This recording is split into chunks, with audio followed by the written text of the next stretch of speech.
After school at Beaumont Crossing, three white bullies set their sights on a quiet black boy they think is defenseless. They corner him in the empty parking lot, laughing and filming his humiliation for social media clout. But what they don't realize is that his older sister, a seemingly ordinary 16-year-old and a martial arts prodigy, is about to step from the shadows. Her skills will turn the tables and spark a firestorm, exposing corruption and forcing a town to reckon with the cost of silence and the strength of one determined family. Before we go any further, comment where in the world you are watching from, and make sure to subscribe, because tomorrow's story is one you don't want to miss. The afternoon sun beat down on the cracked asphalt of Beaumont Crossing Preparatory's back parking lot.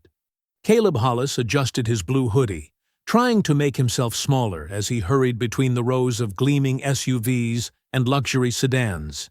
His backpack weighed heavy on his narrow shoulders, stuffed with detailed notes from the robotics club meeting.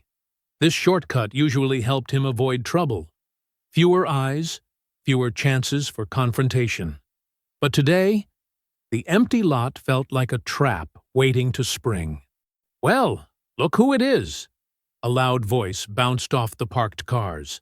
The little genius himself. Caleb's stomach dropped as Trip Whitmore stepped out from behind a black Range Rover, his varsity jacket as bright as a warning sign. At 6'2", Trip towered over Caleb, his perfectly styled hair and expensive shoes screaming old money and unchecked privilege. Going home," Caleb managed, his stutter betraying his rising panic. He tried to sidestep around Trip, but two more figures in matching red jackets emerged to block his path. Derek and Sloan Whitmore, Trip's cousins, moved in perfect sync as they closed the triangle around Caleb. The twins shared the same predatory smile, phones already raised to capture whatever was about to happen. "What's the rush, Brainiac?"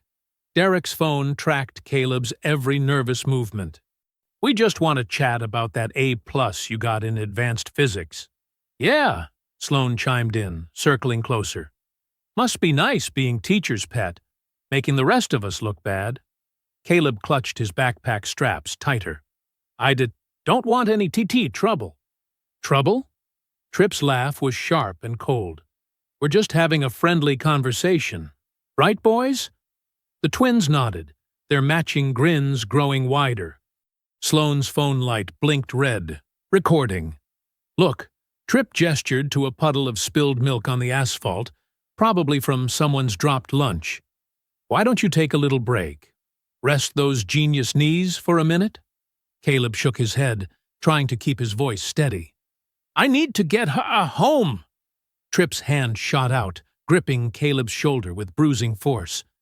"I said kneel." The twins moved in closer, their expensive sneakers squeaking on the pavement. Derek zoomed in with his phone, while Sloan provided commentary in a mock documentary voice. "Watch as the superior specimen establishes dominance." Trip's fingers dug deeper. "Don't make this harder than it needs to be. Know your place." The words carried a weight beyond simple bullying. They echoed with generations of similar threats, similar moments. Caleb felt his knees buckle, partly from the pressure but mostly from the shame burning in his chest. "That's it!" Trip guided him down, forcing him toward the puddle. "Right where you belong." The milk soaked through Caleb's jeans instantly, cold and sticky against his skin. His robotics notes spilled from his unzipped backpack, papers scattering across the wet ground. The twins circled like sharks, capturing every humiliating second. "Perfect shot," Derek laughed. "This'll get so many views." "Hold up," Sloan adjusted his angle. "Get his face when he—" A sudden wind seemed to sweep through the parking lot, carrying with it the sharp click of dress shoes on pavement. The sound was precise, measured, like a metronome counting down to 0. Jada Hollis emerged from between two parked cars, her white dress shirt crisp against her dark skin, black pleated skirt swaying with each deliberate step. Her ponytail swung like a pendulum as she assessed the scene, eyes moving from her kneeling brother to the phones to Tripp's hand still gripping Caleb's shoulder. Let him go. Each word carried the weight of an iron bell tolling. Tripp's smile widened. Or what? You'll tell a teacher? Jada's stance shifted subtly. Feet shoulder-width apart, weight balanced perfectly. Anyone trained in martial arts would have recognized the preparation for what it was.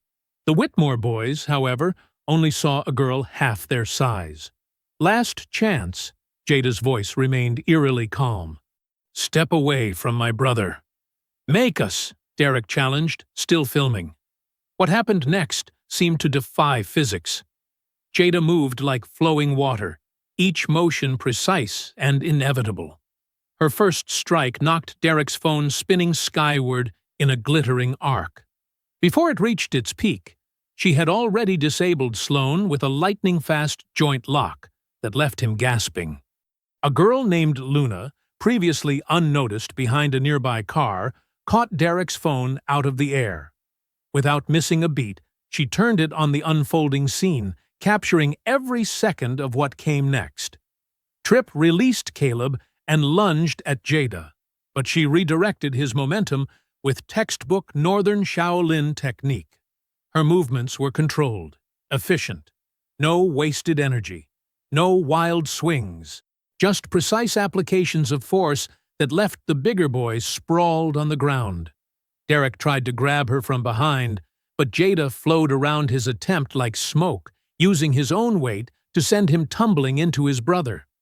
The twins collapsed in a tangle of red varsity jackets and wounded pride. Derek's phone spun through the air, catching the late afternoon sunlight like a jewel. Time seemed to slow as Jada stepped forward, her movements fluid and purposeful. Behind her, Caleb scrambled to his feet, clutching his soggy robotics notebook against his chest like a shield. His jeans were still dark with spilled milk, but his eyes were fixed on his sister. "Think you're special because you took a few classes?" Tripp snarled, his face flushed with rage and embarrassment. His perfect hair was mussed now, his varsity jacket wrinkled. Without waiting for an answer, he charged at Jada like a bull, all brute force and no technique. Jada sank smoothly into a low horse stance, her pleated skirt settling around her knees. As Tripp reached her, she moved with the practiced grace of thousands of training hours. Her parry was almost gentle, redirecting his force in a circular motion that left him grasping at air. In one continuous movement, she pivoted, using Tripp's own momentum against him. His eyes widened in shock as his feet left the ground. The next instant, he slammed onto his back with a heavy thud that knocked the wind from his lungs.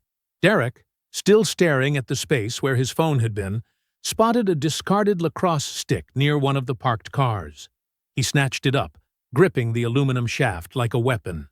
"You're gonna pay for that phone?" He swung the stick in a wild arc aimed at Jada's head. But she was already moving, flowing like water inside his guard. Her hands found his wrist with surgical precision, applying pressure to exactly the right points.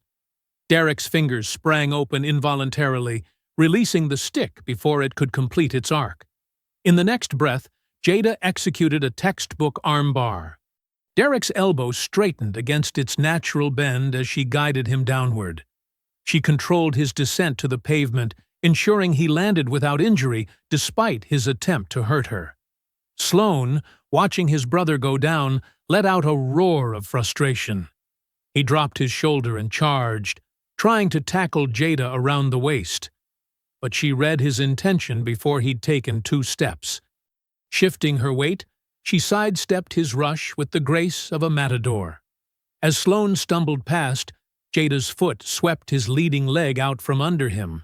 Before he could recover, her fingers found the pressure point above his elbow. The crane beak pinch sent sharp signals of pain through his arm, and he let out a high-pitched yelp. But Jada's control was perfect. The joint remained intact, though thoroughly immobilized.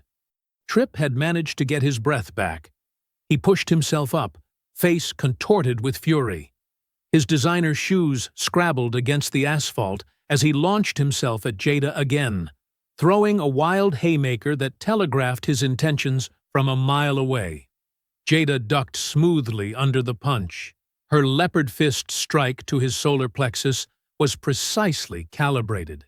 Enough force to empty his lungs, but not enough to cause lasting damage. As Tripp doubled over, gasping, he fumbled for his phone, trying to film what was happening.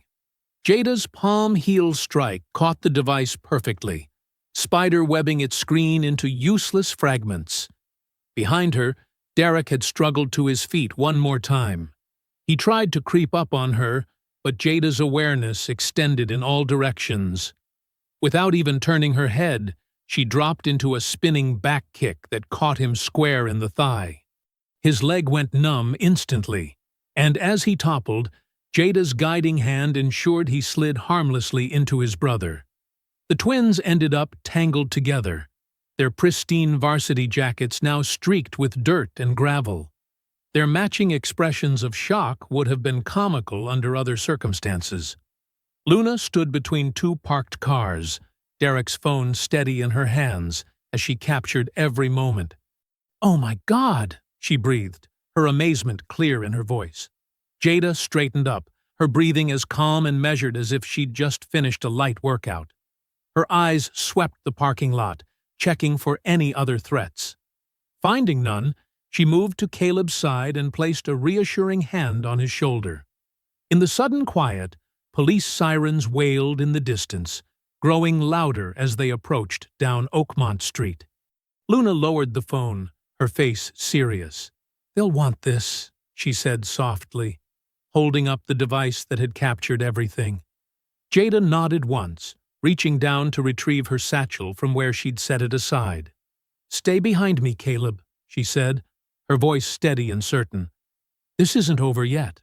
The first police cruiser turned into the lot, its red and blue lights painting the scene in alternating colors.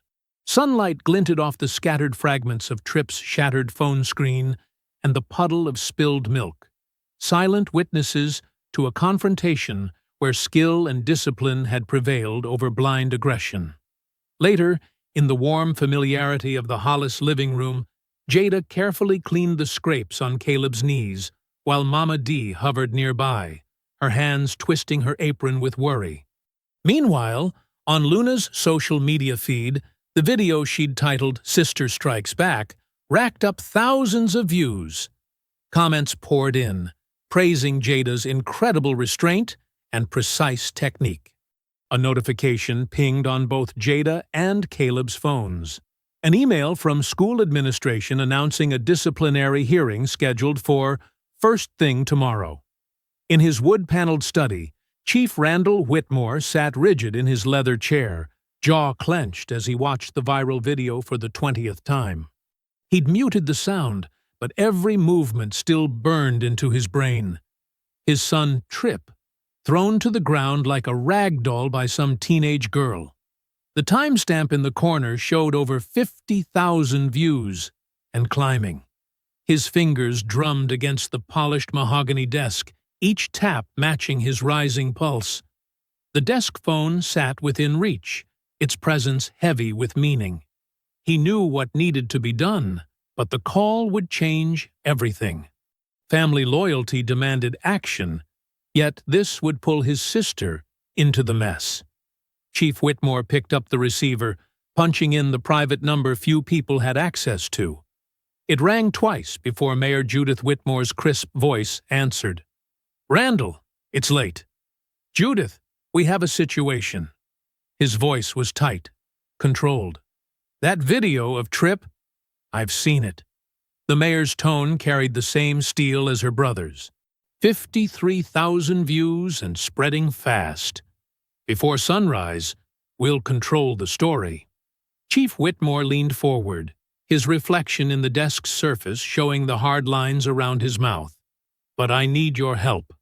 The next morning, sunlight streamed through the high windows of Beaumont Prep's auditorium, casting long rectangles of light across the wooden floor. The emergency board session had drawn a crowd. Teachers, Administrators and a handful of carefully selected parents filled the first few rows of seats. Jada sat straight-backed in her chair before the board members' table, her school uniform pristine. To her left, Caleb hunched slightly in his seat, his fingers worrying the edge of his blue hoodie. Mama D sat on his other side, her nurse's scrubs traded for a conservative dress, her expression calm but watchful. Board President Harrison cleared his throat, shuffling papers importantly. "We're here to address yesterday's incident in the senior parking lot. Miss Hollis, please describe what occurred." Jada's voice carried clearly through the auditorium. "I found 3 senior students, Trip Whitmore, Derek Whitmore, and Sloan Whitmore, forcing my brother to kneel in spilled milk. They were filming him and making racist comments. And you responded with physical violence." Harrison's tone carried a hint of accusation. "I responded with controlled defensive techniques to stop their assault," Jada corrected firmly. "I used only the force necessary to protect my brother and myself." Caleb leaned forward, his stutter more pronounced under stress. They pushed me first. They knocked my pop project notes in the milk and—" "One at a time, please," Harrison interrupted, though his eyes skipped past Caleb to where Mama D sat. "My grandson is telling the truth," Mama D stated, her quiet dignity filling the space. "Those boys have been targeting him for weeks. We have documented every incident." In the second row, Coach Mallory shifted in his seat, his expression troubled. His eyes moved between Jada and the board members, taking in the subtle current of tension in the room. The questioning continued for another hour, with board members picking apart every detail of the confrontation. They seemed particularly focused on Jada's martial arts training, pressing her repeatedly about whether she had initiated any physical contact. When the session finally broke for deliberation, Coach Mallory approached Jada as she gathered her things. "That was some impressive technique yesterday," he said quietly, careful to keep his voice down. "Clean transitions, perfect control, exactly how we train it." Jada nodded cautiously, aware of the eyes watching them. "Thank you, Coach." Mallory glanced around before slipping something from his pocket, a small thumb drive. "Security cameras in the locker room caught some interesting conversations before they went after your brother," he murmured, pressing it into her palm. "Might want to keep that safe." The board reconvened 15 minutes later. Harrison's face was grave as he announced, "Given the serious nature of this incident, we will need 48 hours to review all evidence and reach an appropriate verdict. All parties are dismissed until Thursday morning." The late afternoon sun painted long shadows across the Hollis family's front porch as they sat around the small table, containers of Chinese takeout spread between them. The events of the day had left them all drained, picking at their food more than eating it. Mama D broke apart her fortune cookie, reading the slip of paper inside with a small smile. "Sometimes victory comes in small steps," she read aloud, before adding, "and sometimes it comes with a side of sweet and sour chicken." Caleb managed a weak laugh, pushing his rice around with his chopsticks. "Do you think they'll believe us?" "They have to," Jada replied, though her eyes tracked the police cruiser that rolled past their house for the second time in 20 minutes. The headlights swept across their porch, lingering just a moment too long before the vehicle continued down the street. Mama D reached across the table, squeezing both her grandchildren's hands. The gesture carried years of understanding about how fragile victory could be, especially in Beaumont Crossing. They continued their meal in thoughtful silence, the empty takeout containers collecting between them as the sky deepened to purple.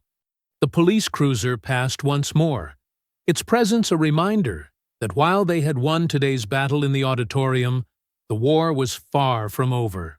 But for now, they had this moment, family together on their porch, fortune cookie wisdom, and the small comfort of knowing they had stood their ground. The sharp rap of knuckles against wood jolted Jada from sleep. Her eyes snapped open in the darkness of her bedroom, heart already racing. The knocking came again, more insistent this time, accompanied by a commanding voice. "Beaumont Police Department, open up!" Down the hall, she heard Mama D's bedroom door creak open. Jada threw off her covers and grabbed her phone, checking the time. 11:47 p.m.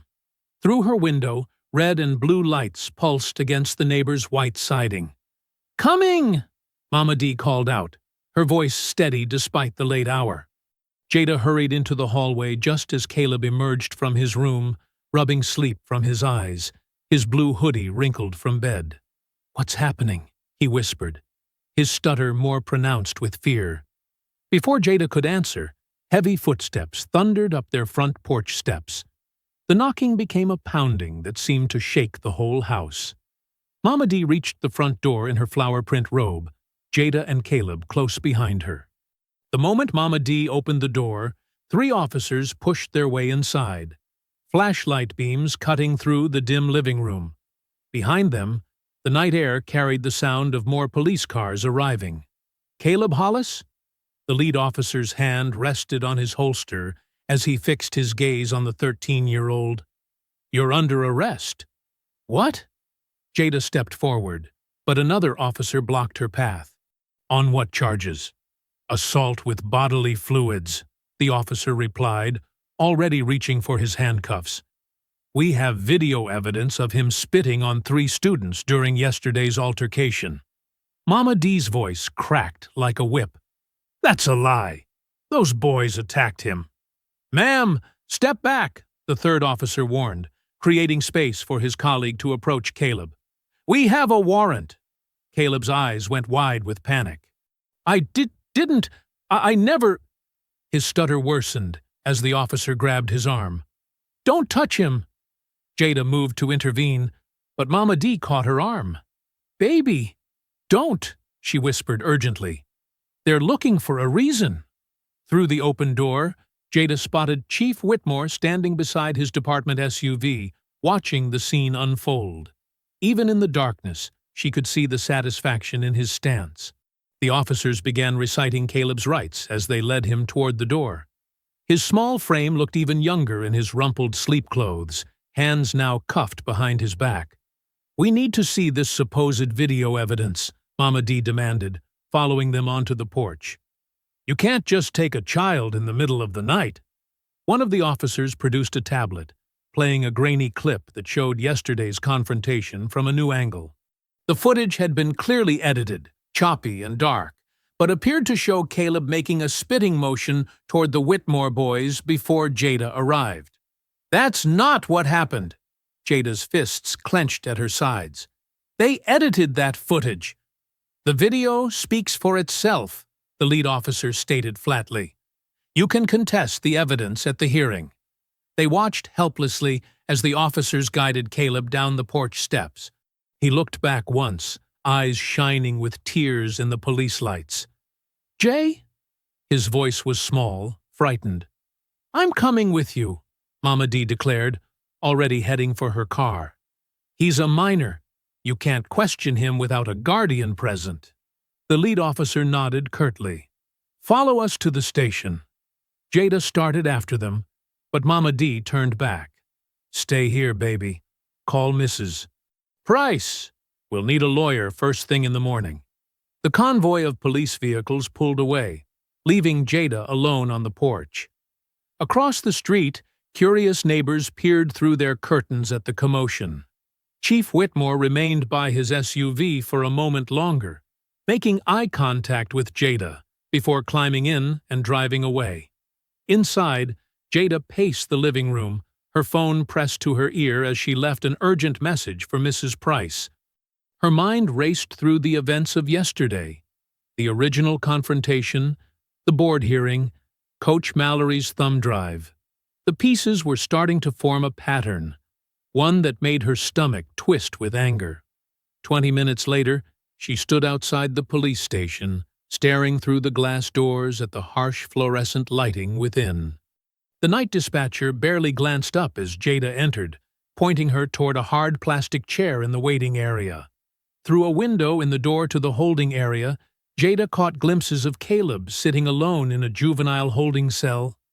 The buzzing lights cast stark shadows across his face as he huddled on the metal bench, still in his sleep clothes, looking impossibly small. Mama D sat in a chair near the holding area door, her back straight despite her exhaustion, watching every officer who passed with steel in her gaze. She'd already been told they'd have to wait for processing, that nothing could be done until morning. Jada's reflection in the glass doors showed her own face set in grim determination.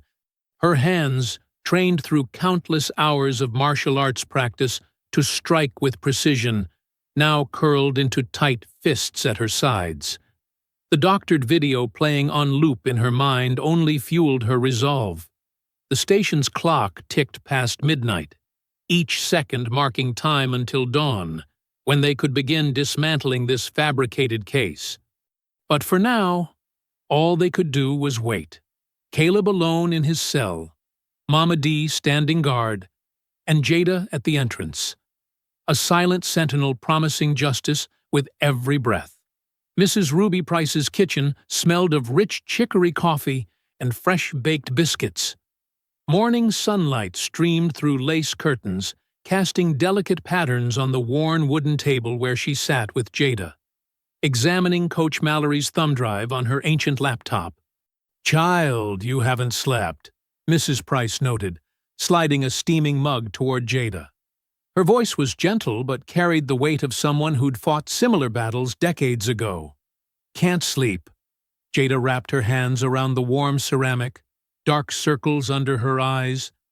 "Not while Caleb's in there." Mrs. Price adjusted her reading glasses, peering at the screen. "These security feeds are exactly what we need. Multiple angles, clear timestamps." She clicked through several files. "But we need to move fast. Evidence has a way of vanishing when it threatens the right people." "The Whitmores already doctored one video," Jada said bitterly. "Made it look like Caleb was the aggressor." Mrs. Price took a careful sip of coffee. "That's why we need backups, lots of them. And witnesses who'll stand by their statements when pressure comes." She pulled out a yellow legal pad covered in her precise handwriting.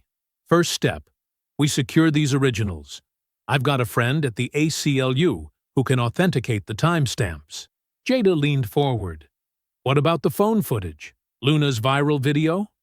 "Already downloaded and saved to 3 separate clouds," Mrs. Price said with a small smile. "Your generation may live online, but some of us old folks know our way around digital evidence, too." She tapped her pen against the pad. "Now, about that podcaster who's been messaging you. Truth Trek." Jada pulled up the messages on her phone. "They want to run the story tomorrow night. Said they've been tracking similar cases across the state." Mrs. Price nodded slowly. "Good. We need wider exposure. Local media won't touch this. Too many connections to the mayor's office." She made another note. "But we need more than just the assault footage. We need to show the pattern of selective enforcement, targeted harassment." Mrs. Price's voice took on the sharp edge that had made her legendary in courtrooms. How many other students have the Whitmore boys terrorized? How many complaints disappeared? She paused. "And why was Coach Mallory so quick to help you?" Jada sat back, considering. He seemed nervous, like he wanted to do the right thing, but something's holding him back, Mrs. Price finished. She stood, moving to a filing cabinet in the corner. "People like that, they're either being pressured or protected. Sometimes both." She pulled out a thick folder. "We need to know which before we rely on his evidence." The morning light grew stronger as they worked, mapping out connections on Mrs. Price's legal pad. Names, dates, incidents that seemed minor alone but formed a disturbing picture together. Jada's coffee grew cold, untouched. "There's one more thing," Mrs. Price said finally. "We need to prepare for backlash. Once this goes public, they'll try to discredit you. paint you as the violent one. Let them try, Jada's voice was steel. I've got nothing to hide. No, but you've got plenty to protect. Mrs. Price's eyes were kind but serious. Your future, your family, your dojo's reputation. We need to be strategic about this. She pulled up the security footage again, studying the precise movements Jada had used to disable the bullies. Clean technique. Defensive only. No excessive force. She nodded approvingly. We'll emphasize that. Show you were protecting your brother, using minimal necessary force. Jada's phone buzzed. Another message from Truth Trek, requesting additional background details. Mrs. Price read it over her shoulder. Perfect timing. Send them a clip, just enough to prove we have the goods, but hold back the strongest evidence until broadcast. She smiled. I didn't win all those cases by showing my full hand too early. The day stretched on as they prepared their digital arsenal. Mrs. Price made calls to former colleagues, building a network of support. Jada compiled clips, wrote detailed descriptions, gathered witness statements from sympathetic classmates. As evening approached, Jada sat at her laptop, crafting the email to Truth Trek. Through Mrs. Price's window, she could see the courthouse clock tower rising above the trees, its face glowing in the gathering dusk. The hour hand crept toward 8 as she attached a carefully selected video clip, just enough to prove the Whitmore boys' guilt, but holding back the most damning evidence for tomorrow's broadcast. Her cursor hovered over the send button. Across the table, Mrs. Price nodded encouragingly. Remember what I taught you about timing in court? Sometimes the strongest move is making them wait for what's coming. Jada clicked send. The courthouse clock chimed the hour, its deep tones carrying across the darkening town. She watched the email confirmation appear, knowing the next 24 hours would determine everything. For Caleb, for justice, for the truth they'd worked all day to protect. The morning air was thick with dew as Jada crouched beneath the football stadium bleachers. Metal creaked overhead as Coach Mallory's footsteps approached, his shadow cutting through the pre-dawn gloom. Had to wait until the security sweep finished, he whispered, glancing over his shoulder. His usual confident demeanor was gone, replaced by nervous energy. He pulled 2 small drives from his jacket pocket.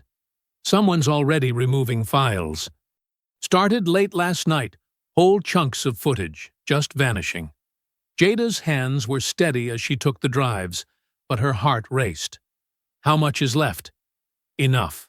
Multiple angles of the parking lot incident, plus 6 months of hallway feeds. He checked his watch. But we need to hurry. Admin starts arriving at 7. Mrs. Price is waiting in her car, Jada said, tucking the drives securely into her bag. We've got a plan. Coach Mallory nodded, then hesitated. Jada, He swallowed hard. Just be careful, okay? Some people in this town, they don't play fair. Neither do I, Jada replied, thinking of Caleb alone in detention. Not anymore. She slipped out from under the bleachers, jogging across the dewy grass to where Mrs. Price's ancient Buick idled at the service entrance. The sky was just beginning to lighten, painting the clouds in shades of purple and gray. Got them? Mrs. Price asked, as Jada slid into the passenger seat. Her normally perfect hair was hidden under a casual baseball cap, part of their plan to blend in with early morning campus staff. 2 more drives. Jada pulled them out. But Coach says files are disappearing. Then we'd better not waste time. Mrs. Price shifted into drive, following the maintenance road toward the media building. My old student ID still works on the back door. They never did update those systems properly. The campus was eerily quiet, empty, except for a few groundskeepers starting their morning rounds. Mrs. Price parked behind the media lab, positioning the car to block security cameras. They moved quickly, using her ancient ID to slip in through the service entrance. Inside, the lab hummed with sleeping computers. Jada's fingers flew across the keyboard of the main workstation, bringing it to life while Mrs. Price kept watch at the door. "Starting the first clone now," Jada murmured, connecting one of the drives. Progress bars crawled across the screen as files copied. "These machines are so slow." "Can't be helped," Mrs. Price replied, peering through the door's narrow window. "Just be thorough. We need perfect copies." Minutes ticked by like hours. Jada created multiple backups of each drive, checking and double-checking the file integrity. Outside, the sky grew steadily brighter. "Car just pulled into the faculty lot," Mrs. Price warned. "Blue sedan. Looks like administration." "Almost done."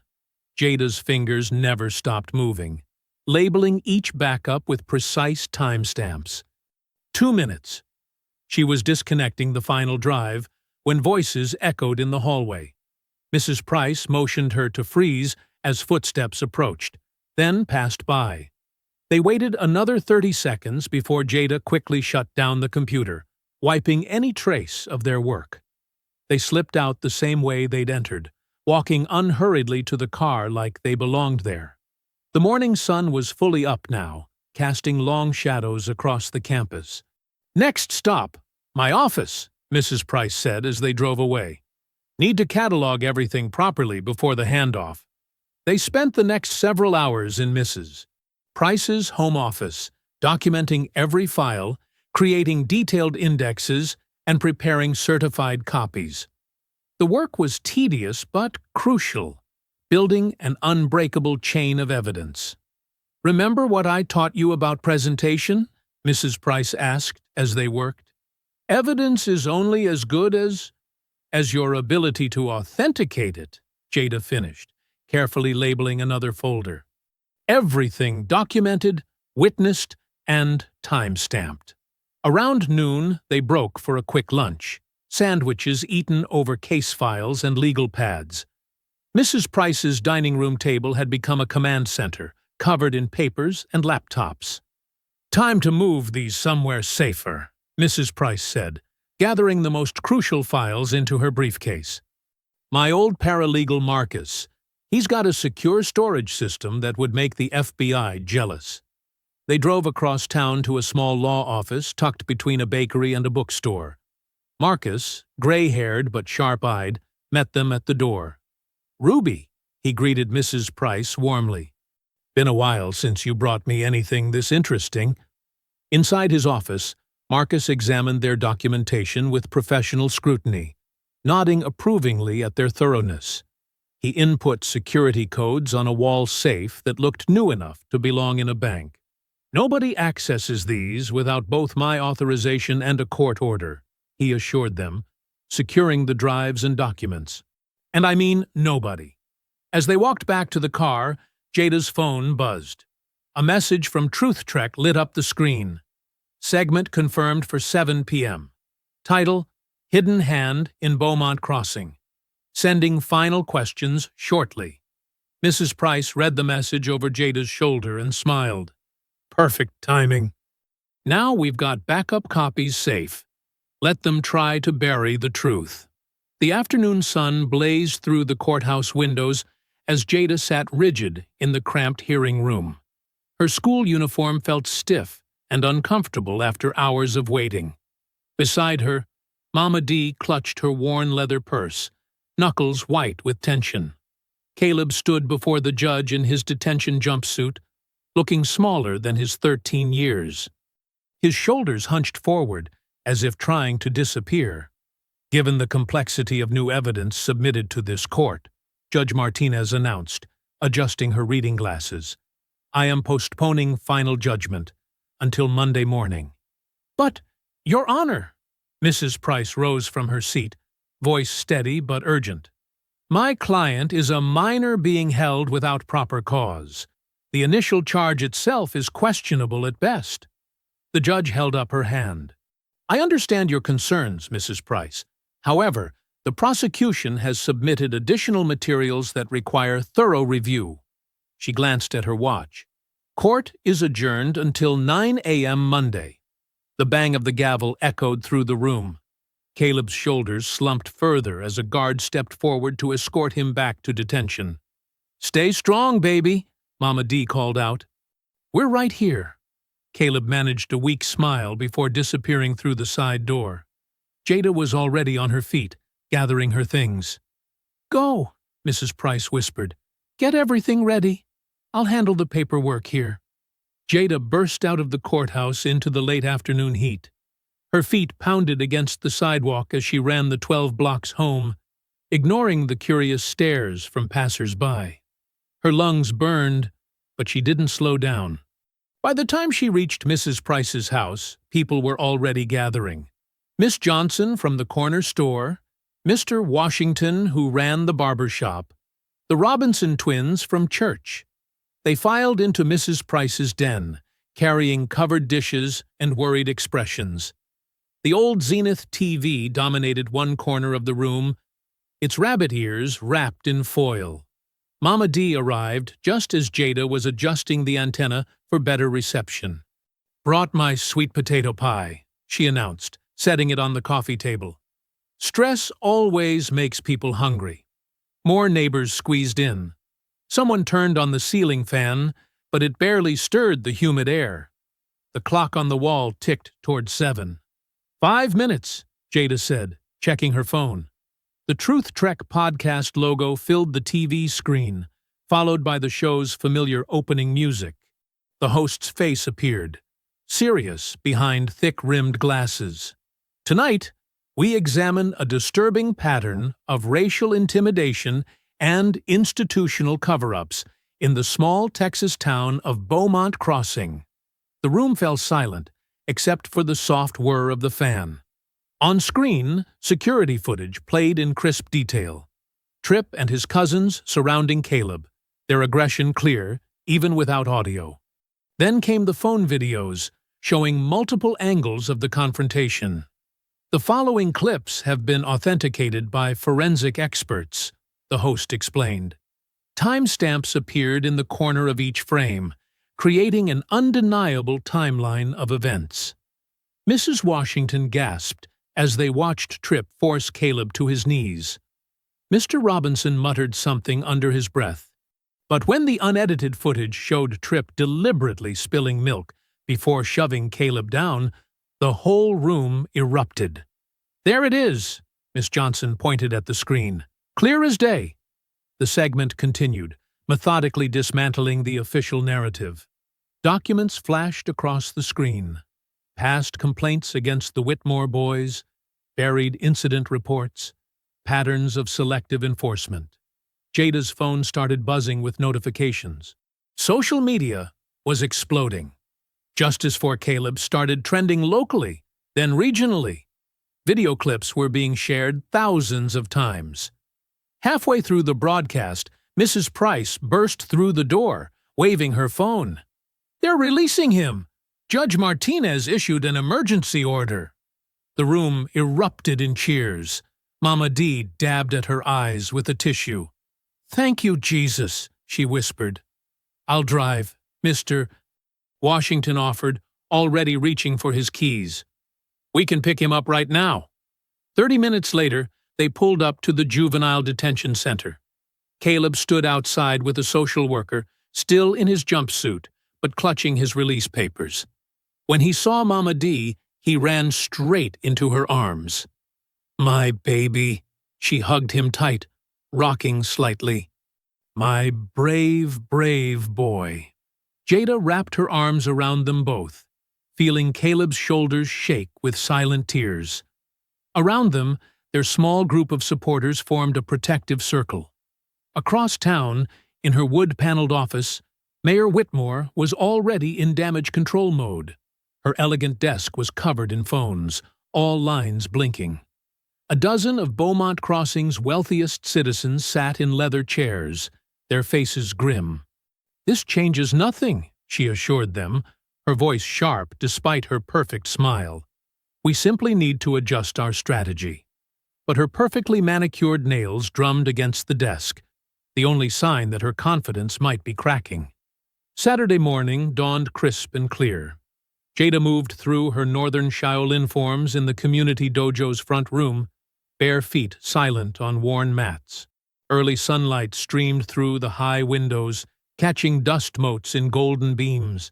Her muscles flowed from one position to the next. Snake creeps down, white crane spreads wings, cross hands. The familiar movements helped quiet her mind after yesterday's emotional roller coaster. Here, at least, everything made sense.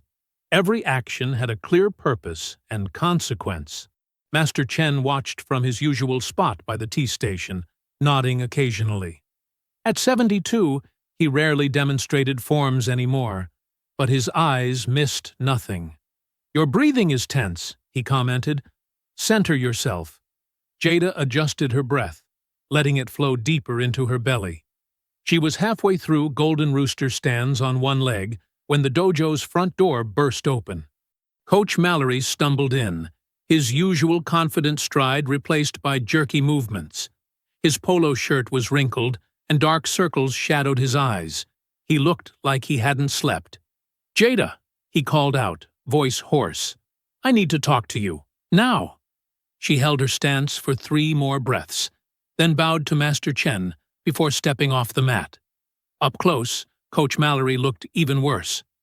His hands trembled slightly as he ran them through his disheveled hair. "What's wrong?" Jada asked, grabbing her water bottle. "You look terrible." He glanced around the empty dojo. Master Chen had disappeared into the back office, giving them privacy. "They came to my house last night. 2 guys I've never seen before, but they knew things. Things about my gambling debts." Jada's stomach clenched. "What guys?" "Said they worked for Mayor Whitmore." Coach Mallory's voice dropped to a whisper. "They knew exactly how much I owe, who I owe it to. Said they could make it all go away, or make it much, much worse." "What did they want?" He slumped against the wall. "The original security drives, the masters I pulled from the locker room system. They knew I had them hidden at home." "But we already copied those files," Jada said. "Truth Trek aired them last night. They didn't care about the copies. They wanted the originals, the only ones that could prove chain of custody in court. Technical metadata that shows exactly when and where the footage was recorded." His hands were shaking harder now. "I had to give them up, Jada. They said they'd destroy me if I didn't." Jada's mind raced. Without the original drives, proving the footage's authenticity would be much harder. Copies could be questioned, dismissed as potentially altered. "Did they threaten you physically?" she asked. Coach Mallory shook his head. "They didn't have to. One of them just pulled out his phone and showed me pictures. Me placing bets, meeting with loan sharks. Then he showed me pictures of my daughter at college softball practice." He pressed his palms against his eyes. "God, I'm so sorry, Jada. I never meant to let you down like this." Before she could respond, the dojo's door chimed again. A thin man in a cheap suit entered, carrying a leather briefcase. "Jada Hollis?" he called out, scanning the room. "Yes?" He strode forward, extending a thick envelope. "You've been served. This is a formal notice of legal action for defamation, filed by the Whitmore family against you, Truth Trek Media, and all associated parties." The envelope felt heavy in Jada's hands. Through the window behind the process server, she could see a news van pulling up outside. The local channel's logo was emblazoned on its side. Her phone buzzed. It was Mrs. Price, sending a screenshot of the morning news headlines. "Questionable Kung Fu Tale. Local teens claims under scrutiny." Below it, another headline read, "Mayor Whitmore demands retraction of malicious falsehoods." The ground seemed to tilt beneath Jada's feet. Just yesterday, they'd had solid proof. Now the original evidence was gone, and the story was already being rewritten. Coach Mallory touched her shoulder gently. "I'll testify about what happened last night. Tell everyone how they strong-armed me." But they both knew it wouldn't be enough. His gambling problems would destroy his credibility. Without the original drives, it would be his word against theirs. The news van's satellite dish was extending upward now. Through the dojo's windows, Jada could see the reporter doing her makeup, preparing to go live. Master Chen emerged from his office, moving with deliberate calm. He took in the scene, the process server retreating through the door, Coach Mallory's defeated posture, the growing media circus outside. "Perhaps," he said quietly, "it is time to review the lesson of bend like bamboo." Jada nodded, recognizing the teaching. Bamboo survived storms by bending without breaking, always ready to spring back stronger. But as she watched another news van park across the street, she wondered if all the martial arts wisdom in the world would be enough to counter the Whitmores' next move. The afternoon sun cast long shadows through Mrs. Price's study as Jada paced the worn carpet. Her fingers traced the edges of the lawsuit papers for the 100th time. Coach Mallory's betrayal still stung, but something else nagged at her, a detail she couldn't quite grasp. Caleb sat cross-legged on the floor, his laptop balanced on his knees. He hadn't spoken much since his release, but his fingers flew over the keyboard with fierce determination. "The S school uses Cloud Secure for everything," he said suddenly, breaking the silence. "Be backups, emails, security logs. It's all there." Jada paused her pacing. "What are you thinking?" "I could." He hesitated, then rushed ahead. "I could get in. Find the original files before they delete everything." "Hack the school?" Jada's eyes widened. "That's illegal, Caleb." "So is destroying evidence," he countered. His stutter vanished when he talked tech. "They're counting on us playing by the rules while they break them all. And I already know the network's weak spots from my robotics club work." Mrs. Price looked up from her legal briefs. "I cannot advise or endorse any unauthorized access to computer systems." She adjusted her reading glasses. "However, I will step into the kitchen to make a fresh pot of coffee. I may be gone for, about 30 minutes. After she left, Jada sank down beside her brother. "Walk me through it. What exactly could you find?" "Everything gets backed up to the cloud automatically. Even if they wipe the local drives, there should be copies." His fingers tapped a rapid rhythm on the laptop case. "Plus, the system logs would show who accessed what files, and when. If someone tried to delete evidence, we'd know." Jada thought of Coach Mallory's haunted face, of the smug headlines twisting their story. Playing fair hadn't worked. Following the rules had only given their opponents time to bury the truth. How long would it take? Maybe a few hours. "I've been mapping the network for months. Just for fun, you know?" A ghost of his old smile flickered. "I never thought I'd actually need to use it." Thunder rumbled in the distance as Jada wrestled with the decision.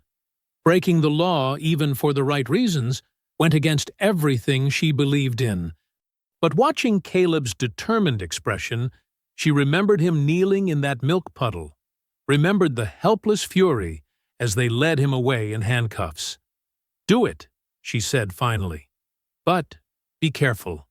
If you think anyone's tracking you, I know how to cover my tracks." He was already typing, screens of code reflecting in his glasses. "Nobody will even know we were there." The storm drew closer as Caleb worked, thunder growing louder. Jada brought him water and snacks, watching in amazement as her little brother transformed. Gone was the nervous kid who stuttered under pressure. In his place sat a focused technician, muttering about encryption keys and access protocols. "I'm in," he announced after 2 hours. "But there's something weird. A hidden directory with restricted permissions. What's in it?" "Incident reports. Hundreds of them, going back years." His voice grew excited. "Look at this. Complaints against the Whitmores. All marked sealed by administrative action." Jada leaned closer. The screen showed page after page of PDF files, each labeled with dates and case numbers. As Caleb opened them, A pattern emerged. Students reporting harassment by Tripp and his cousins. Witnesses to bullying incidents. Even a few teacher complaints, all buried in digital obscurity. They've been covering for them for years, Jada breathed. Download everything. Lightning flashed outside as Caleb copied the files. Each crack of thunder made them jump, but he kept working. The printer hummed steadily, spitting out page after damning page. Mrs. Price returned as they sorted the documents into manila folders. She examined a few pages, her expression grim. This shows a clear pattern of institutional protection. The school board would have had to actively suppress these complaints. And the mayor's signature is on half the sealing orders, Jada noted. It's not just about Tripp anymore. The whole system is corrupt. Caleb finished labeling the last folder. What do we do with all this?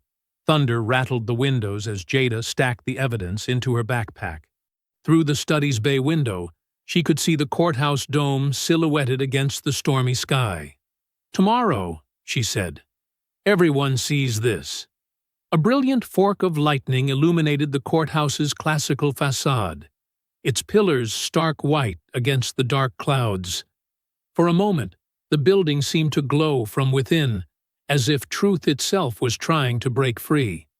Mrs. Price began organizing copies, her movements precise and purposeful. The room fell quiet, except for shuffling papers and rolling thunder. They worked steadily, racing against both the storm and time itself, knowing that tomorrow would change everything. The old grandfather clock in the hall struck midnight as they finished. Jada zipped her backpack carefully, feeling the weight of truth inside. Through the window, another lightning flash caught the courthouse dome, and she thought of justice, not the sanitized version the Whitmores preferred, but real justice, raw and undeniable as the storm itself. The Civic Center's main hall buzzed with tension.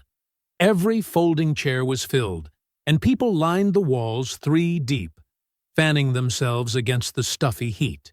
News vans crowded the parking lot outside, their satellite dishes reaching skyward like metal flowers.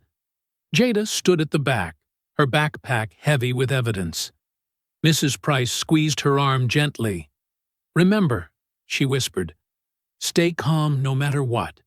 That's how they'll try to discredit you, by making you look unstable." "I know." Jada's fingers traced the zipper of her backpack. She'd dressed deliberately today. Crisp white blouse, neat black skirt, hair pulled back severely. Nothing that could be labeled threatening. At the podium, Mayor Whitmore tapped the microphone. "Thank you all for coming to this emergency session. In light of recent disruptions to our community's peace, Chief Whitmore will address some concerning rumors." Phones throughout the crowd tilted up as the chief approached the podium. He cut an imposing figure in his dress uniform, medals gleaming under the fluorescent lights. "Good afternoon," he began, voice practiced and smooth. "I know many of you have seen various social media posts claiming misconduct by our youth. Let me be clear. These allegations are not only false, but dangerous." Murmurs rippled through the crowd. Jada spotted Luna near the front, phone held high. Live streaming. Perfect. "What we have here," the chief continued, "is a disturbing pattern of escalation by certain individuals who refuse to accept the proper channels of authority. They spread doctored videos, make unfounded accusations, and even resort to violence." "That's a lie." Jada's voice carried clearly across the hall. Heads turned as she moved forward, each step measured and deliberate. "And I can prove it." Chief Whitmore's expression hardened. "Young lady, this is not an open forum. Please return to your seat." "No." Jada kept walking, pulling papers from her backpack. "Everyone needs to see this. Years of covered-up complaints against your son and nephews, your signature on the suppression orders, the real security footage you tried to destroy." "Security?" the chief barked. "Remove her." but Jada was already halfway to the podium, holding the documents high. "It's all here! Dated, signed, and verified. Your whole system of protection for bullies and racists." Phones swiveled to follow her. The live stream count on Luna's screen ticked up rapidly. 100, thousands, tens of thousands. "This is your final warning," Chief Whitmore growled. His hand moved to his belt. "What are you afraid of?"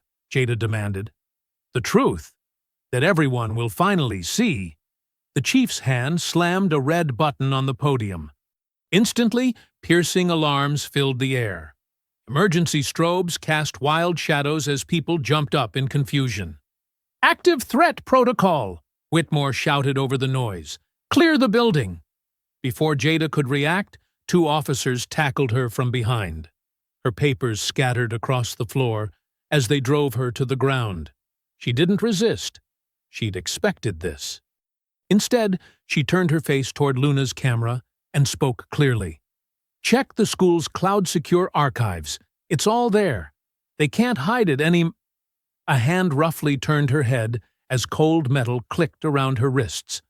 Through the chaos, she glimpsed Luna's phone screen. The viewer count had exploded. Comments and shares flooded in faster than they could load. "Stand with Jada" flashed past again and again. But mixed with the support, doubt crept in. "Another troublemaker playing victim," one comment read. "If she had proof, why not go through proper channels?" asked another. They hauled her to her feet. Chief Whitmore stood at the podium, projecting calm authority as he addressed the cameras. "As you can see, this is exactly the kind of disruptive behavior we've been dealing with. Rest assured, we will maintain order in Beaumont Crossing." Mrs. Price's voice cut through the noise. "I am her lawyer. You have no grounds for this arrest." But they were already moving Jada toward the exit. She caught glimpses of faces in the crowd, some shocked, some satisfied, some simply turning away. Her evidence lay scattered and trampled on the floor. Through the glass doors, she saw more police cars arriving, lights flashing. News reporters shoved microphones forward, shouting questions. The scene felt surreal, like something from a movie. Just before they pushed her into a cruiser, Jada locked eyes with Luna, who was still filming. She gave a slight nod. The truth was out there now, spreading through the digital ether. They could handcuff her, but they couldn't stop what was coming. The car door slammed. Through the window, Jada watched the Civic Center recede, its American flag hanging limp in the humid air. Her wrists ached from the cuffs, but she sat straight, face composed. Let them film that too. A 16-year-old girl, calm and dignified, being arrested for daring to speak truth to power.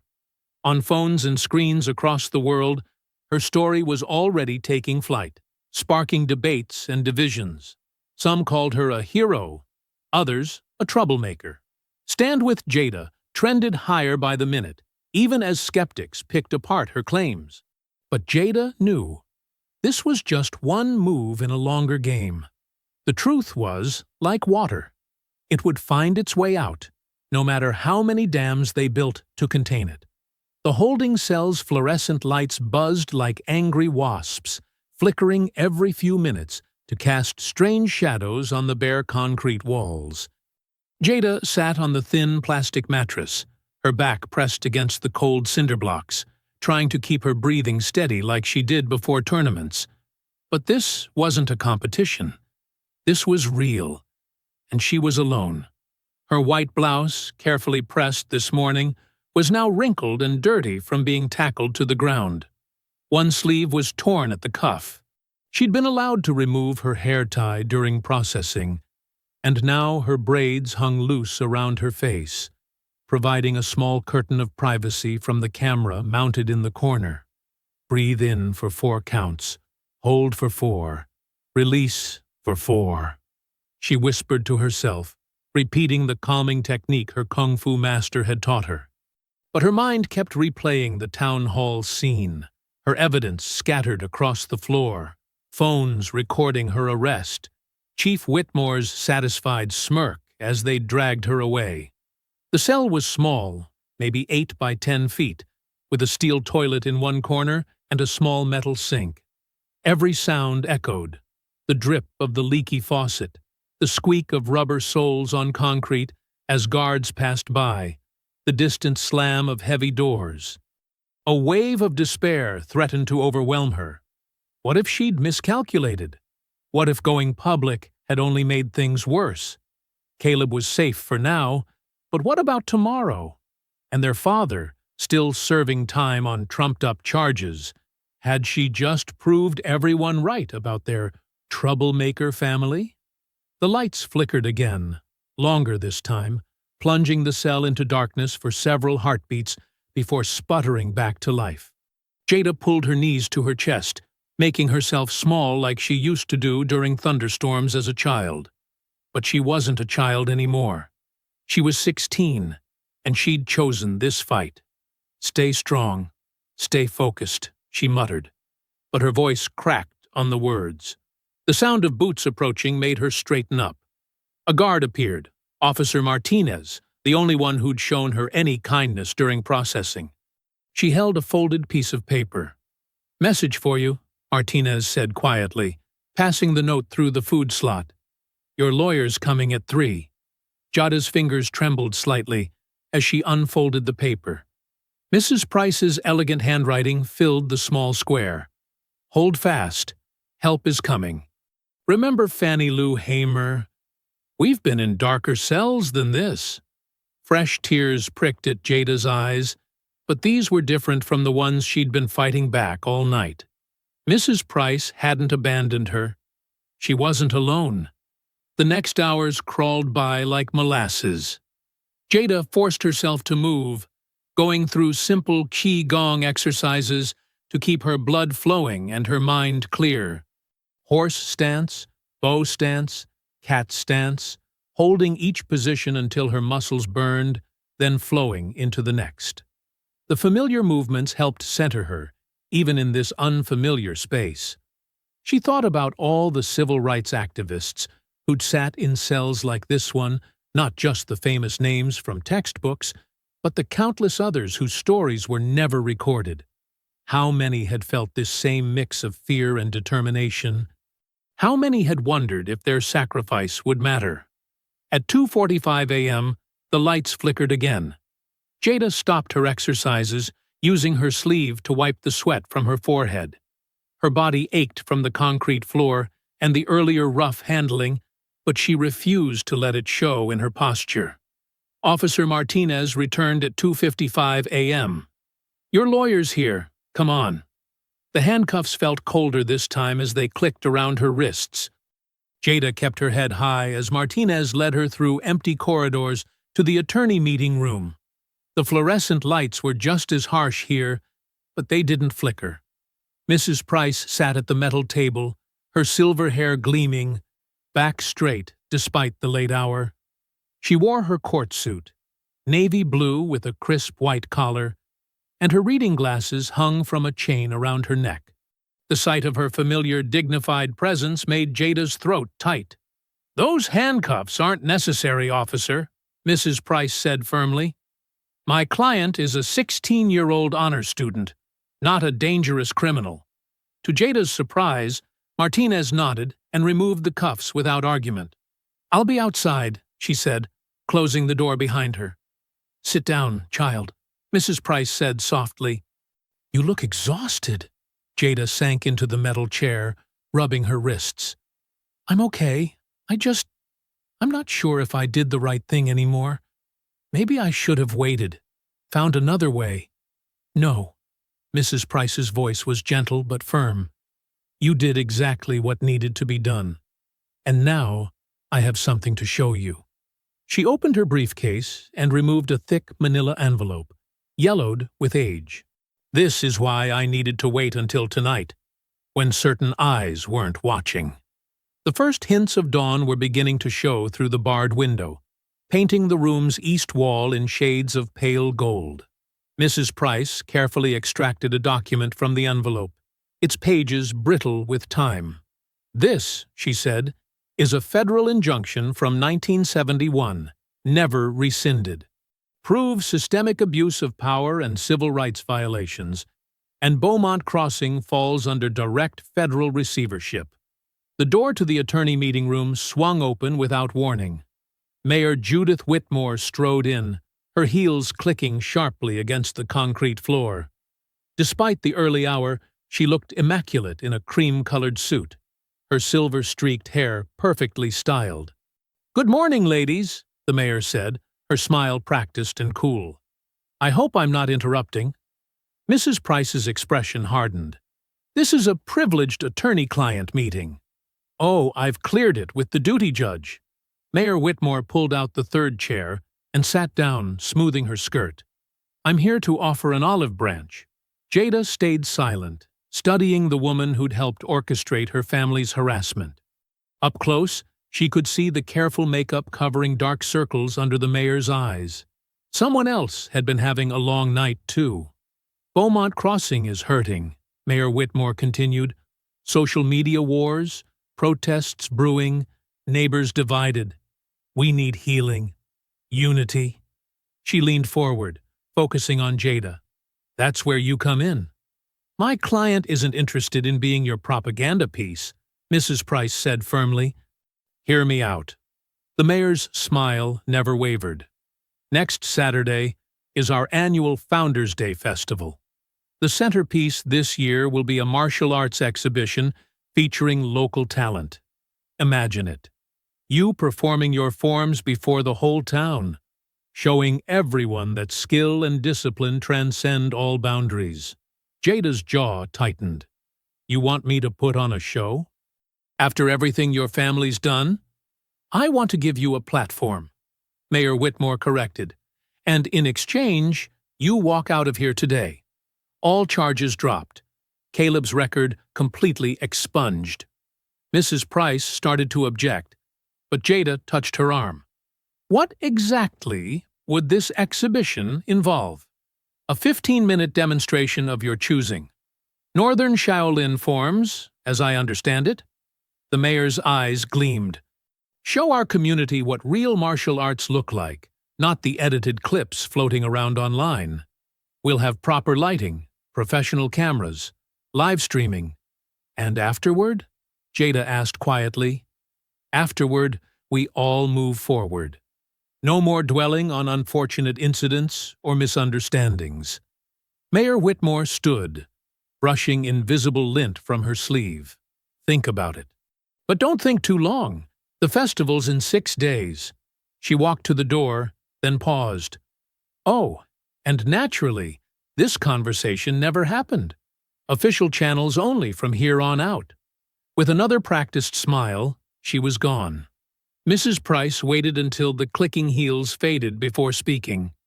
"It's a trap." "Of course it is." Jada's voice was steady. "But it's also an opportunity.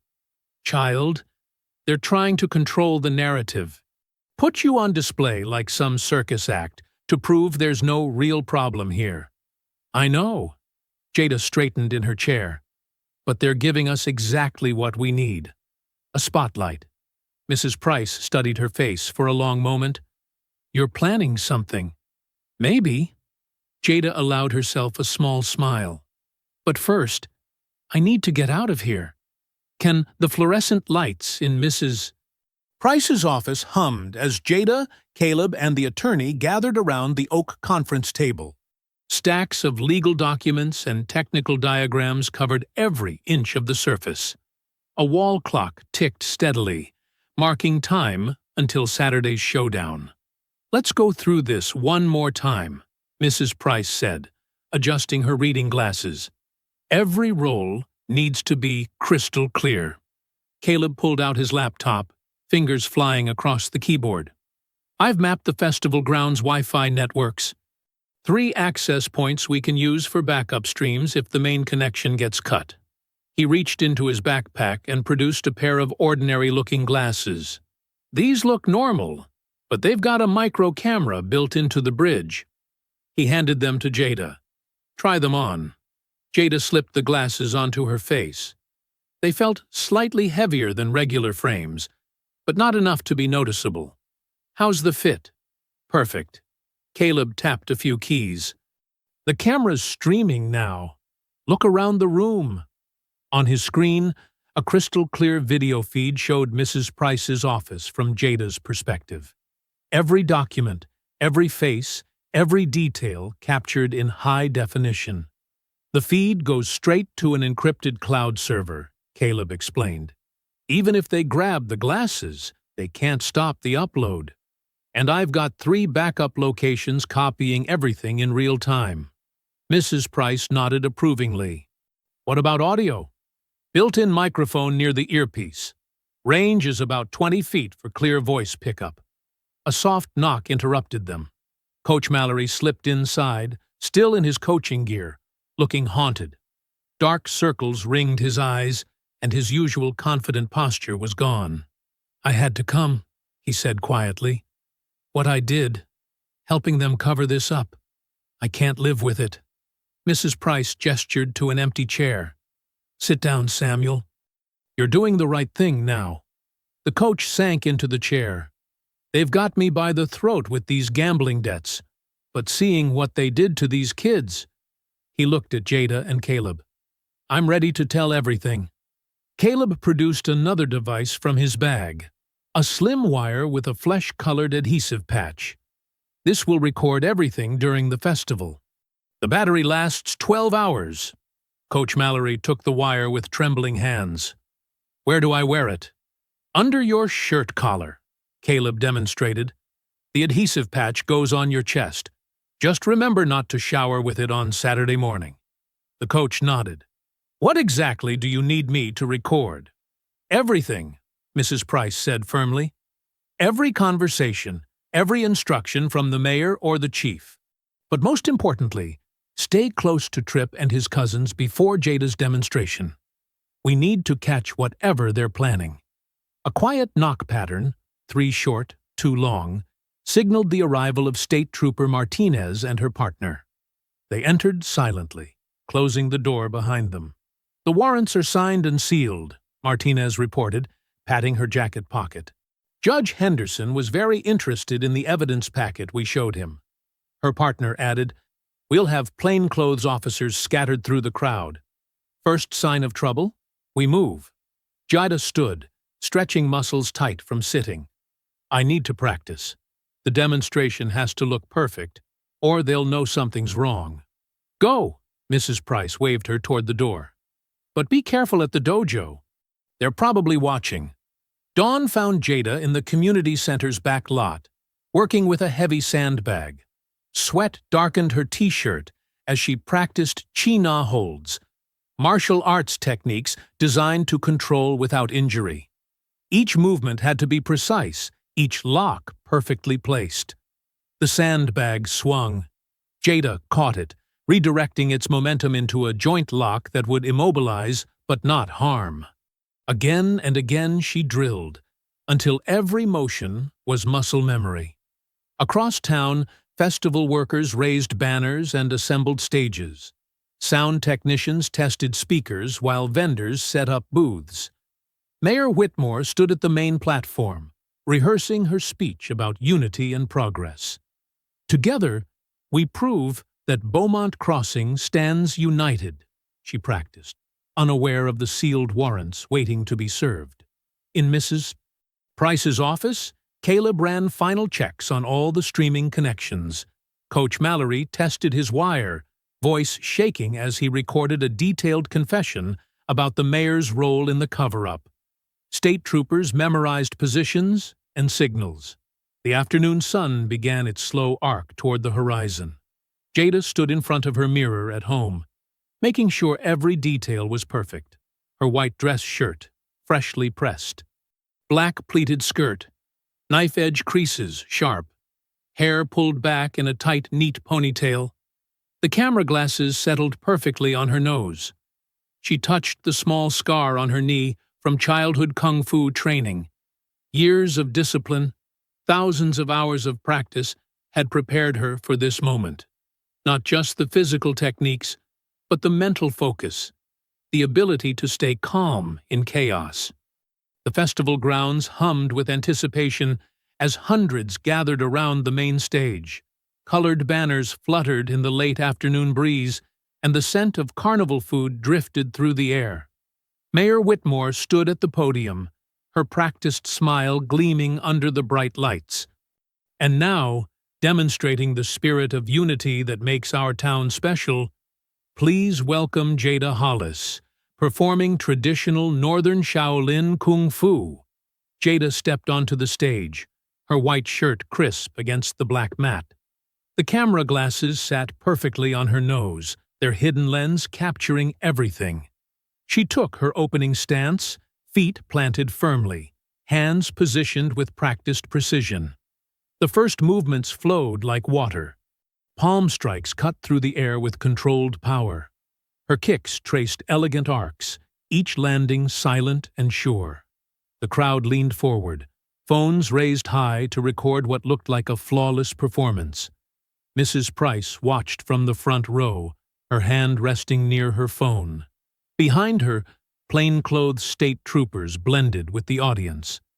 Coach Mallory stood near the stage steps, wire hidden beneath his collar, recording every sound. "Beautiful form," someone whispered. "So graceful."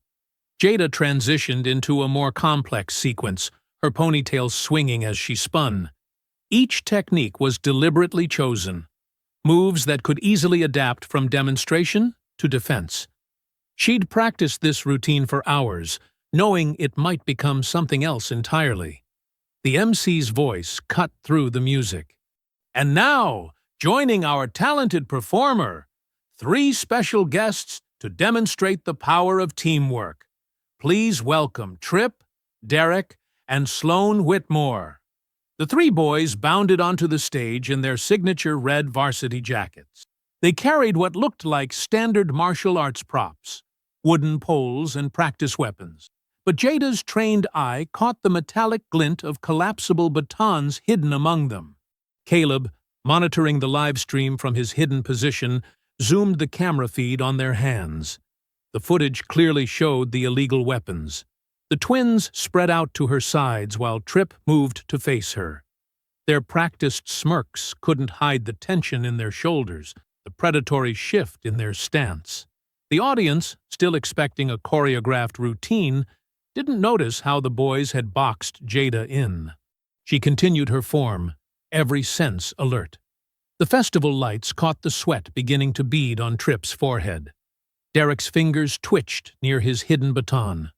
Sloane's breathing had quickened. The attack came with a synchronized metallic snap, as 3 batons extended to full length. Trip lunged first, swinging for her head with killing force. The crowd's collective gasp was drowned out by the sharp crack of Jada's palm heel strike meeting the baton's shaft. The weapon shattered, fragments spinning through the air. Trip's eyes widened in shock as his momentum carried him forward. Jada stepped aside, letting him stumble past. Sloane charged from the left, baton whistling toward her ribs. Jada's hand shot out, catching his wrist. Her fingers found pressure points as she turned, using his own forward drive to guide him into a controlled fall. His shoulder and hip hit the mat with a solid thud, the baton clattering away. Derek's wild swing came next, all rage and no technique. Jada slipped inside his guard, one hand deflecting the baton while the other gripped his jacket. Her foot swept his legs as she turned, converting his aggressive energy into a smooth flip that landed him flat on his back. The entire sequence took less than 10 seconds. Jada stood unruffled at the stage's center, her white shirt still pristine. 3 varsity jackets lay sprawled around her, their owners groaning but unhurt. Shocked silence fell over the crowd. Then someone shouted, "They tried to jump her!" Those were real weapons. Someone call the police. The festival's security team started pushing through the crowd. Mayor Whitmore gripped the podium, her composed facade cracking as she watched her carefully orchestrated plan dissolve. Coach Mallory's voice came through clear on the wire. "Did you see that? They brought weapons, just like the mayor said they would." It was all planned. Phones throughout the audience captured video from every angle. Caleb's live stream had already drawn thousands of viewers. The truth was spreading faster than any damage control could contain it. Jada maintained her stance, breathing steady and controlled. Her eyes met Mrs. Price's, who gave an almost imperceptible nod. Around the stage, plainclothes officers began moving into position. The festival lights blazed overhead, illuminating a scene far different from the Unity exhibition promised in the mayor's program. Instead of a choreographed performance, the cameras had captured an attempted assault and the undeniable evidence of who had truly initiated the violence. Through the festival's speaker system, Mayor Whitmore's voice crackled with barely contained rage. "Finish the girl! End this now!" The command echoed across the fairgrounds, bouncing off food trucks and carnival rides.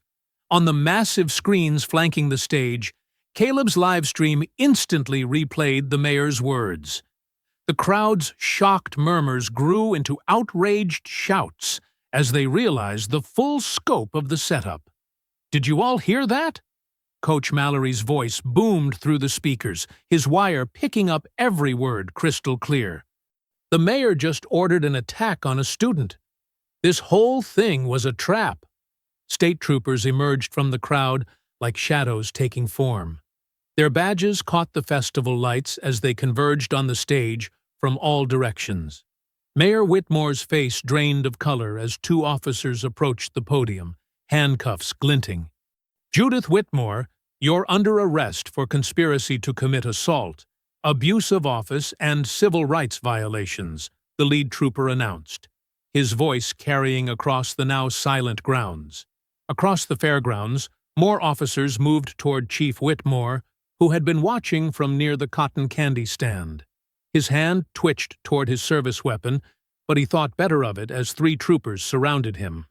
"Don't make this worse, Chief," one said quietly, already reaching for her cuffs. On stage, Trip Whitmore's face contorted with fury as he watched his family's power crumbling. With a guttural roar, he charged at Jada again, abandoning any pretense of a demonstration. His fingers were curved into claws, reaching for her throat. Jada's response was poetry in motion. She pivoted on her back foot, her body coiling like a spring. As Trip lunged past her center line, she unleashed a textbook butterfly kick. Her lead leg swept up in a crescent, followed by her trailing leg in a fluid, circular motion. Both feet connected in rapid succession, breaking Trip's balance and sending him airborne. He crashed down hard, but tried to scramble up again. Jada was already moving. She flowed behind him, her hands finding the precise pressure points along his shoulder and arm. With careful precision, she applied a textbook chin na hold, controlling his joint without causing injury. Trip froze, caught in the submission technique straight from the Northern Shaolin manual. "This is a competition legal restraint," Jada announced clearly, her voice carrying. "No permanent damage, just control. Unlike what you planned for me." Uniformed officers rushed forward to take custody of Trip. As they secured his wrists with handcuffs, the first firework exploded overhead, sending silver sparkles cascading across the darkening sky. The timing was almost comical. The festival's planned celebration becoming an impromptu light show for justice being served.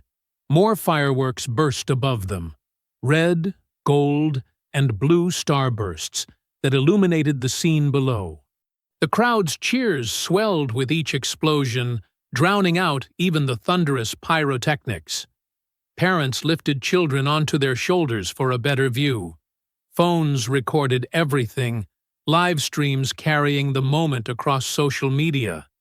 Derek and Sloan, still nursing their bruised egos and bodies from Jada's earlier defense, were quietly taken into custody. Their red varsity jackets, once symbols of untouchable privilege, now looked garish under the festival lights and flashing police units. Mrs. Price stood at the stage's edge, her phone still recording as she spoke with state investigators. Coach Mallory removed his hidden wire, handling it carefully to preserve the evidence. Caleb emerged from his hiding spot, laptop tucked under his arm, a satisfied smile playing at his lips. The festival grounds, which had been decorated with banners proclaiming unity through tradition, now hosted a different kind of unity.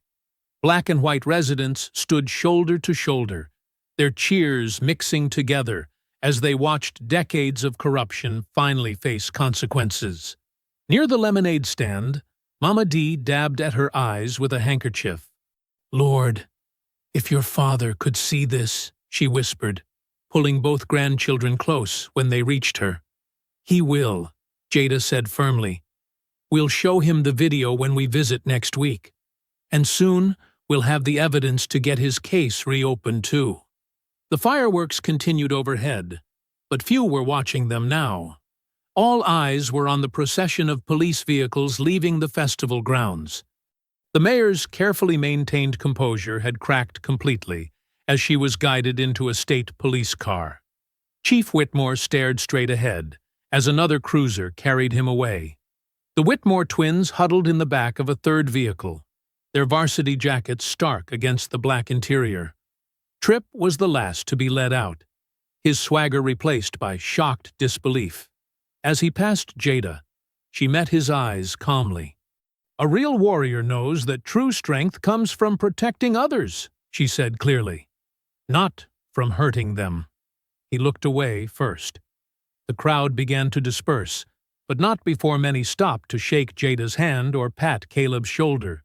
Their phones still captured every moment, ensuring that this night would live on in countless social media feeds and news reports. Luna, who had filmed the original video that started everything, pushed through to hug them both. "This is even better than the first viral hit," she said, wiping away tears. "This is real change." I hope you enjoyed that story. Please share it with your friends and subscribe so that you do not miss out on the next one. In the meantime, I have handpicked 2 stories for you that I think you will enjoy. Have a great day.